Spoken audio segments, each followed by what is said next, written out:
Hello and welcome to Tasting with Mike and Matt. I'm Mike Veach. This is my partner in crime, Matt Kohorst. Howdy. And today we are doing something that we haven't done yet. Which is odd, because there's a lot of Bookers, you know? Yeah. We're doing the Booker's Bourbon.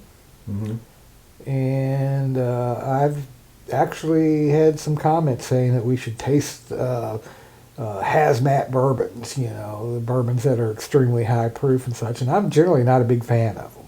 Right. Yeah. You know, I do enjoy Booker's, but I enjoy Booker's more the way Booker drank it. Oh, yeah. Now, how did he drink it? Well, when he released the small batch collection, him and Paul Bacalt had a tasting out at the Seelbach Hotel. Mm-hmm. And I went to it with Chris Morris, who was working at United Distillers at the time. We went to it. And,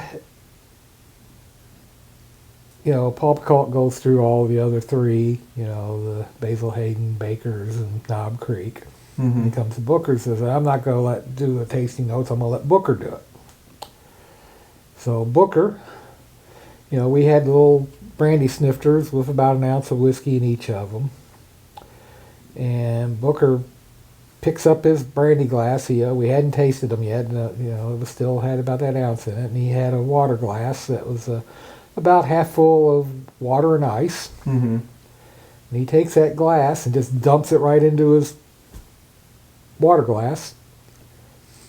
And being Booker being what he is, he took his finger and stirred it around. And he picked it up, and he took a drink, and he says, and that's good. And that was his tasting notes. But the fact is, Booker did not drink Booker's neat. Right.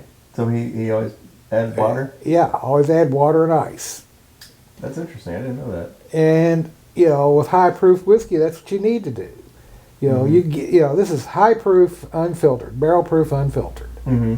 So you are getting a lot more flavors from the barrel and such. Right. So by adding it to the water and everything and bringing it down in proof, you're getting a lot more of those flavors coming through, but at a proof that you can drink. Yeah. You know, And so I'm a firm believer that you should add water to the Right. Booker's. Right, because you get just too much. Is it too much barrel if it's that high proof? Yeah. So adding a drop of water really will bring out other flavors besides just the barrel that you're gonna Right. inevitably get when it's that high proof. Yeah. Yeah. And with that said, I think we'll taste it through at bottle proof. Mm-hmm. But then at the end, we'll add water to it and Yep. see if that makes it different. Sounds awesome. So this is a bottle from 2018. It's the Kathleen's batch.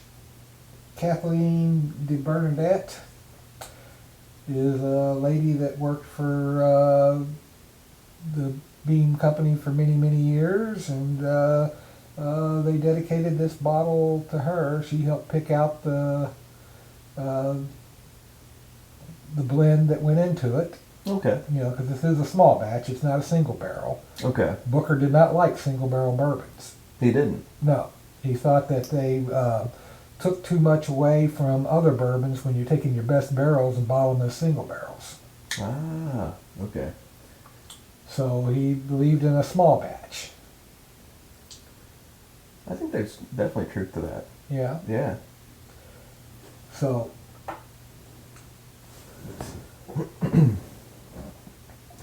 So was Booker quite a character? yeah, he was. Yeah. I liked Booker. I remember when I went at the Getz Museum one time, Booker was there, and they had just gotten a bunch of Old Crow papers and such from the Old Crow distillery, where the people at Jim Beam were emptying out the distillery, getting ready to sell it, Mm-hmm. and they were throwing this stuff in the dumpster. And an employee rescued a bunch of the papers and gave them to the Getz Museum. Another employee evidently emptied out a bunch of papers and gave it to the Kentucky Historical Society, I believe. Oh, wow. So, you know, and I hate to think of what did get actually tossed. Right. It didn't make it through that filter of the two employees saving papers. Yeah. I said something to Booker. I said, you know, why are you throwing away those records when you could donate them to the Getz Museum, you know? And he goes, what? What do you mean throwing away records? And I told him, you know, I said, well, here's, you know, they just got in a bunch of Old Crow papers from the distillery where the employee rescued them from the dumpster and brought them into it. And he goes, well, I'm going to go check out and see what's going on with that. Yeah. Don't know, you know, he had an appreciation for history and Yeah. and such, and unfortunately the people at Jim Beam, it was American Chemical at that time, owned them, didn't have that same history. They were just willing to just trash it all, huh? Right. Wow. That's unfortunate. Ooh. It is immediately lots of oak, Lots of oak, lots of spice. a little tobacco. Mm-hmm. There's a fruit in there though. Yeah. There's some vanilla. Mm-hmm. Hint of fruit, but I'm not really sure what fruit it is. Is it a date? Blackberry, maybe. Something. Let's take a sip.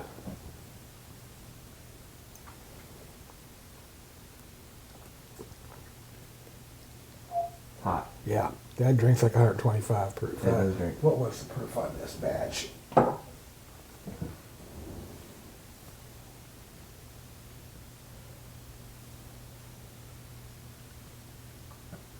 127.4 proof. 6 years, 3 months, 14 days old. It's too spicy, but it's too oak forward for me right now. I think maybe the younger Matt might like this, but right now it's too spicy.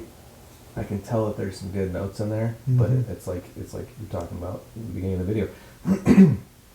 The oak and the spice just dominates because the alcohol. The alcohol dominates, so it doesn't allow for other notes to be brought out. You know, I think the water's going to definitely help with that. But right now, so if I'm just tasting right now, I'm getting oak, spice, maybe a little bit of like caramel, a little bit of chocolate. Not much fruit on the taste. No. Yeah. So.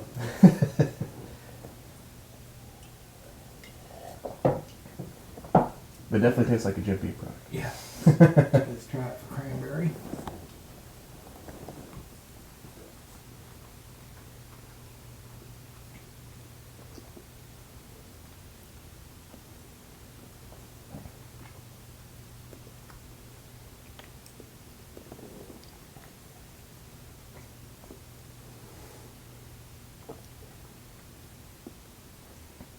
Definitely like a black cherry note there. Black a lot pepper. of black pepper A lot on of the black particularly pepper. on the finish. That was it. It's a black. That just tasted like black pepper pretty much, Yeah. and a hint of oak. Yeah.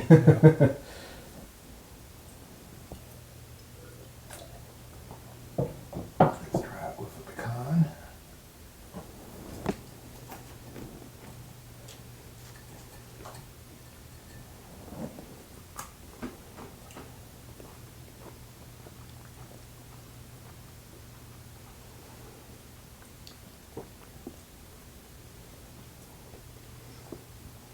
Oak and black pepper.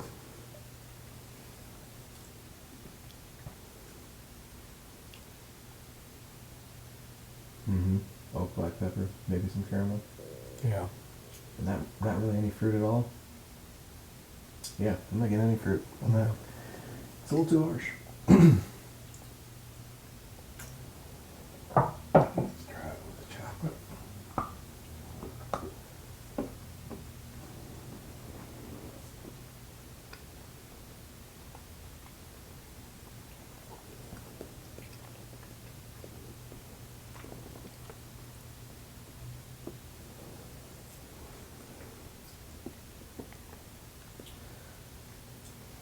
It sweetened it up a little bit. I'm getting a little more caramel, Yeah. but the finish is so strong. It's just that black pepper and oak, Yeah. pretty much on the finish. So, yeah, I think this one needs water Yeah. for sure. Now, I'm going to add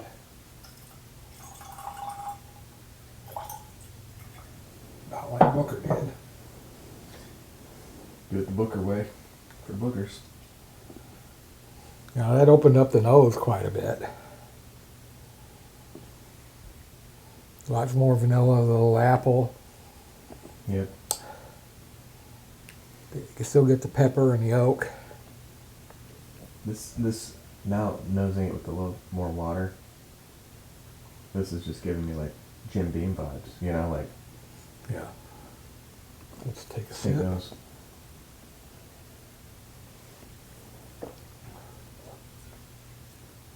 Now it's good with the water. It's good with the water. You get it's like it just lets other things Yeah, you get dance. Yeah. you get vanilla, apple, pepper, but also maybe just a little bit of a cinnamon. Yeah. Cinnamon for sure. You get some oak, and a little bit of tobacco, for me. Yeah, definitely. That's a Jim Beam thing. I tend to get tobacco on the finish on a lot of Jim Beam stuff, particularly like older Knob Creek. I think it's a good bottle. You just need to add a few drops of water. Yeah, more than a few Or maybe- drops of water. Maybe more than a few drops of water. Yeah. But I think yeah. Booker had it right. You know, Booker's, you add it to water and And you got yourself this nice. a good tasting bourbon. Yeah. So I guess the recommendation is drink Booker's how Booker would drink it. You're right. Add some water. You know, Booker was a wise man. Yeah. He knew what he was doing. Yeah. You know, and it does have more flavor than, say, Jim Beam White. Yeah. Yeah. You know, even when you reduce it down, I reduced it down probably to about 70 or 80 proof. Mm-hmm. I don't think you added quite as much water as I did. So mine's probably like sitting around 90 to 100 maybe.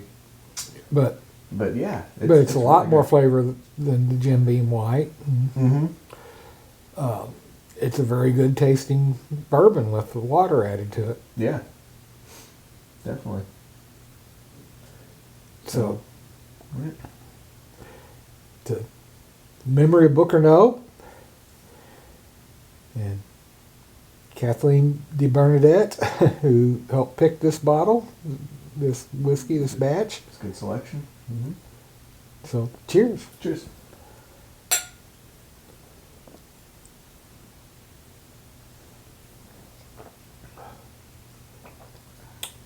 And if you like this video, please hit subscribe.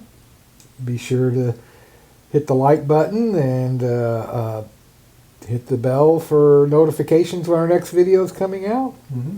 And please leave a comment. Let us know what you think. You know, maybe you are a person that loves the high proof whiskeys and such. Yeah. But Let us know what you love about the high proof. Is it the spice? Are you super or into is spice? it just the alcohol? You know, a lot of people just really like a high proof alcohol. You know, they like that hot burn going down. You know. Yeah. Yep. It's probably like a point of pride, right? Yeah. You know, like if you eat something like super spicy, Yeah. it's kind of a point of pride. But yeah, I think it's good. Me nowadays, maybe younger me, would probably just drink it straight. But the older Matt, the wiser Matt, put a little water in there, get in a little more flavor. So please remember to always drink responsibly and cheers.